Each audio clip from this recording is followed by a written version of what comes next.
விடுமுறைங்கிறத ஆரம்பிக்கும் போது சுகமாக தான் ஆரம்பிக்கும், முடியும் போது சுமையில தான் வந்து முடியும். ஐயா, ஊருக்கே சோறு போடும் உழவனுக்கு என்று விடுமுறை, உனக்காக ஓடாய் உழைக்கும் உன் தாய்க்கு என்று விடுமுறை, நீ நிம்மதியாய் வாழ்வதற்கு நில்லாமல் துடித்துக் கொண்டிருக்கும் உன் இதய துடிப்புக்கு என்று விடுமுறை. இந்த கேள்விகளுக்கெல்லாம் எப்படி பதில் கிடையாதோ அதுபோல விடுமுறை தினங்களில் சுகம் கிடையாது. ஐயா, இந்த தீபாவளின்னு சொல்றோம், இந்த தீபாவளி அன்னைக்கு நம்ம விதவிதமா பட்டாசு கொளுத்தணுங்க. ஐயா, நான் எத்தனையோ பட்டாசுகள் வாங்கி வச்சுட்டேன். அதுலேயும் ஒரே ஒரு பட்டாசு மட்டும் வித்தியாசமா இருந்துச்சு. நல்லா குண்டா இருந்துச்சு, பச்சை கலர் துணி சுத்தி இருந்துச்சு, ஒரு அணுகுண்டு. ஐயா, நான் வெடியை மட்டும்தான் சொல்றேன். அந்த அணுகுண்டை தூக்கி வச்சுட்டு திரியை கொளுத்திட்டேன். அந்த திரிய அரை மணி நேரமா புகஞ்சுக்கிட்டே இருக்கே தவிர வெடிக்க மாட்டேன்ருச்சு. அது என்ன வெடியாது? அந்த வெடியோட விலை எவ்வளவு? 110 ரூபாயா? அப்போ அது புகஞ்சிக்கிட்டே தான் இருக்கும், கடைசி வரைக்கும் வெடிக்காது. நான் கடைக்காரனை கூட்டிட்டு வந்துட்டேன். என்னடா அது வெடிக்க மாட்டேங்குது, உன்ட்ட தானடா காசு கொடுத்து வாங்கினேன்னு. அவன் என்ன பண்ணான்னா கொளுத்திட்டு கும்பிட்டான், டொப்புன்னு வெடிச்சிச்சு. அப்ப கூட சத்தமா வெடிக்கல, டொப்புன்னு வெடிச்சிச்சு. இந்த அளவுக்கு ஒரு மனுஷனால தீபாவளியை கூட நிம்மதியா கொண்டாட முடியல. எப்படி உங்களுக்கு ஒட்டுமொத்த விடுமுறை தினங்களும் சுகமா இருக்குன்னு தெரியல. சிவகாசியில் இருக்கவங்கலாம் இந்த நிகழ்ச்சியை பார்த்துக்கிட்டு இருப்பீங்க. இவர் சொன்ன மாதிரி ஒரு வெடியை நீங்க இது வரைக்கும் உற்பத்தி பண்ணியிருக்கீங்களா ஐயா? எங்க தனியவேல் அண்ணே வந்து நிறைய சொன்னாரு. அதுவும் உங்க அத்தை மகளோட சந்தோஷமா இருந்தது. மெரினா பீச்சுக்கு போறேன்னா ரொம்ப அருமையா சொன்னாரு.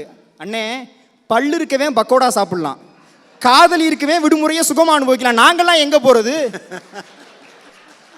ஐயா, அதுக்காக எங்களுக்கெல்லாம் அமையாமல் எங்களுக்கும் அமைஞ்சிச்சு. நாங்க தான் டீசெண்டா ஒதுங்கி நிக்கிறோம். ஏன் தெரியுமா? அந்த காதலுக்கு பின்னாடி இருக்க சூட்சமத்தை உணர்ந்தவங்க நாங்கெல்லாம்.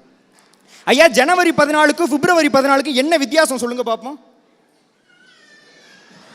ரெண்டுமே இது முந்தின மாசம், அது அடுத்த மாசம், அவ்வளவுதான்.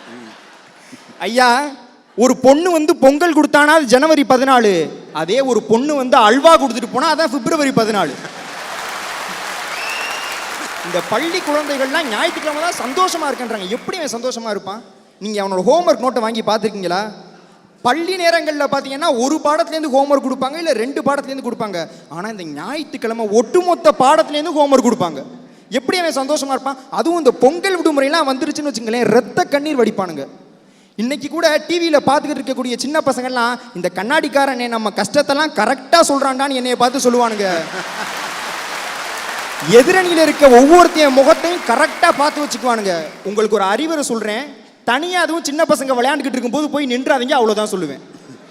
ஐயா, இவங்கெல்லாம் யார் தெரியுங்களா? விடுமுறை விண்ணப்பம் எழுதுறதுக்காக பொய்யா அப்பாவுக்கு ஆக்சிடென்ட் பண்ணி, மாமாவுக்கு ஹார்ட் அட்டாக் வர வச்சு, சித்தப்பாவுக்கு சுகர் கம்ப்ளைண்ட்னு விடுமுறை விண்ணப்பம் எழுதினவங்க. அதுவும் தாத்தா பாட்டியெல்லாம் இருந்தால் கொலையே பண்ணிடுவாங்க. எங்கள் தனிகவேல் அண்ணெல்லாம் ஒரு 30-40 தடவை ஒரு பாட்டியை பொய்யா கொண்டிருப்பாரு. ஆனால் நாங்கள் அப்படி இல்லைங்க ஐயா. நாங்கள் போய் வகுப்பறையில் எங்கள் ஆசிரியரை கொலையா கொள்ளுவோமே தவிர பொய்யா தாத்தா பாட்டியெல்லாம் கொலை பண்ண மாட்டோம். அந்த பாவத்தெல்லாம் தேடிக்க மாட்டோம். இந்த மாதிரி தப்பா விடுமுறை எழுதுறானுங்க இல்லையா, இவங்க தான் நாளைக்கு வளர்ந்து வந்ததுக்கு அப்புறமாட்டி வயிற்று வலிக்குது வாயை வலிக்குதுன்னு வாய்தா கேட்டு 15 வருஷமா ஒரு வழக்கை இழுத்தடிக்கிற கோஷ்டியா மாறுறது.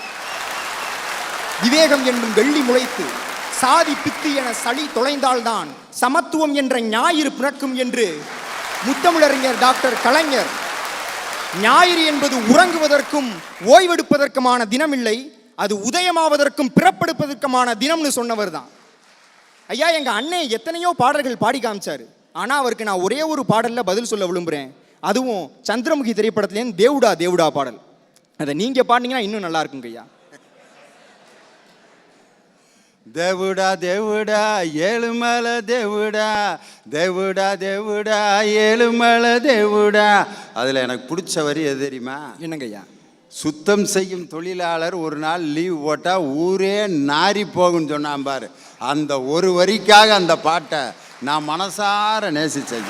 ஆமாங்க ஐயா, சாக்கடைக்குள் போய் சுத்தம் செய்யும் பேரு 4 நாள் லீவு போட்டா நாரி போகும் ஊரு. இவங்க மட்டுமா, எத்தனை தொழிலாளர்கள் விடுமுறை பார்க்காம உழைச்சிக்கிட்டு இருக்காங்க. காவல்துறை நண்பர்கள், பத்திரிகை தொழிலாளர்கள், இன்னைக்கு கூட விசேஷ நாளும் அதுவுமா பொண்டாட்டி பிள்ளைங்களை வீட்டில் விட்டுட்டு டியூட்டிக்கு போயிருக்க எத்தனையோ போக்குவரத்து கழக ஊழியர்கள். நாளும் கோளும் வேலைக்கு இல்லை, ஞாயிற்றுக்கிழமை பெண்களுக்கு இல்லைன்னு இல்லத்தரசிகளுக்கெல்லாம் என்னைக்கு விடுமுறை கிடைச்சது? இந்த மாதிரி விடுமுறை தினங்கள்ல இருக்கக்கூடிய ஒட்டுமொத்த சுமையையும் அவங்க தலைமையில தூக்கி போட்டுக்கிட்டதுனால தான் நமக்கு அது சுகம் மாதிரி தெரியுது. அது உண்மை இல்லை, அது ஒரு மாயை.